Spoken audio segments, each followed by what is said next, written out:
Chief minister Nara Chandrababu Naidu గారు AP capital Amaravati మీద ఒక వైట్ పేపర్ రిలీజ్ చేశారు. అయితే ఈ వైట్ పేపర్ లో మెయిన్ గా లాస్ట్ టర్మ్ లో జరిగిన డిస్ట్రక్షన్ గురించి బాగా హైలైట్ చేశారు. డిస్ట్రక్షన్ కన్నా ముందు అమరావతి యొక్క బ్రీఫింగ్ చూస్తే, Amaravati is a well planned iconic city. AP Telangana bifurcate అయిన తర్వాత ఏపీకి సరైన క్యాపిటల్ లేదని అప్పటి గవర్నమెంట్ 2014 లో అమరావతిని ఏపీ క్యాపిటల్ గా నియమించింది. ఇక్కడ అమరావతి అటు ఇచ్చాపురం నుంచి, ఇటు మడకశిర నుంచి, ఇటు కుప్పం నుంచి కూడా 3 ప్రాంతాల నుంచి 600 కిలోమీటర్స్ లెంత్ లో మిడ్ పాయింట్ లో ఉంటుంది. ఏపీ క్యాపిటల్ లో 54,000 ఎకరాల ల్యాండ్ బేస్ ఉంది అండ్ 33,000 ఎకరాలు ల్యాండ్ పూలింగ్ చేసి తీసుకున్నారు. అమరావతి ఒక సెల్ఫ్ ఫైనాన్సింగ్ ప్రాజెక్ట్. అంటే రోడ్లు, ట్రైన్స్ ఇలా మినిమల్ కన్స్ట్రక్షన్స్ తప్ప గవర్నమెంట్ కి ఎక్కడ కూడా బర్డెన్ ఉండదు. అండ్ అమరావతిని ఎలా డిజైన్ చేశారంటే sports city, government city, finance city, media city, justice city, knowledge city, health city, electronic city and tourism city. ఇక్కడ టూరిజం అండ్ నాలెడ్జ్ సిటీకి చాలా మంచిగా ల్యాండ్ ఎక్కువగా ఇచ్చారు. అమరావతి అనేది డిఫరెంట్ థీమ్స్ తో డిజైన్ చేసిన ఒక పైనీర్ ప్రాజెక్ట్. ఇక్కడ డిస్ట్రక్షన్ విషయానికి వస్తే,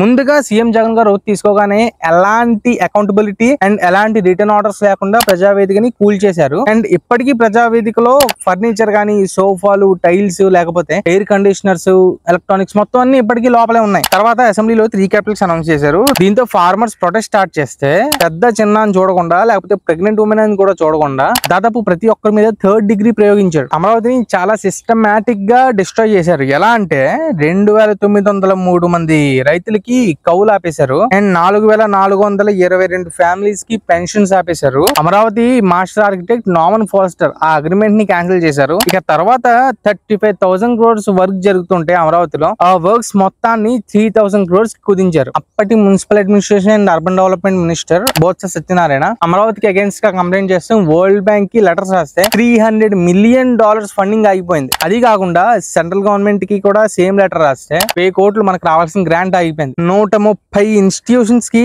ల్యాండ్స్ అలొకేట్ చేస్తే 122 ఇన్స్టిట్యూషన్స్ స్టెప్ బ్యాక్ చేసాయి. అంటే అవి పెట్టుబడి పెట్టడానికి ఒప్పుకోలేదు. ఈ ఇన్స్టిట్యూషన్స్ లో ఆర్బీఐ ఉండొచ్చు, మెడికల్ కాలేజెస్ ఉండొచ్చు, లేకపోతే ఎడ్యుకేషన్ ఇన్స్టిట్యూషన్స్ ఉండొచ్చు, బిజినెస్ స్కూల్స్ ఉండొచ్చు, ఆర్మీ, నేవీ వీళ్ళకి సంబంధించిన కన్స్ట్రక్షన్స్ ఉండొచ్చు, ఎన్నో ఉండొచ్చు. అకార్డింగ్ టు వైట్ పేపర్ ఇది అప్పటి సీఎం, ఇప్పటి ఎమ్మెల్యే జగన్ గారు చేసిన అభివృద్ధి.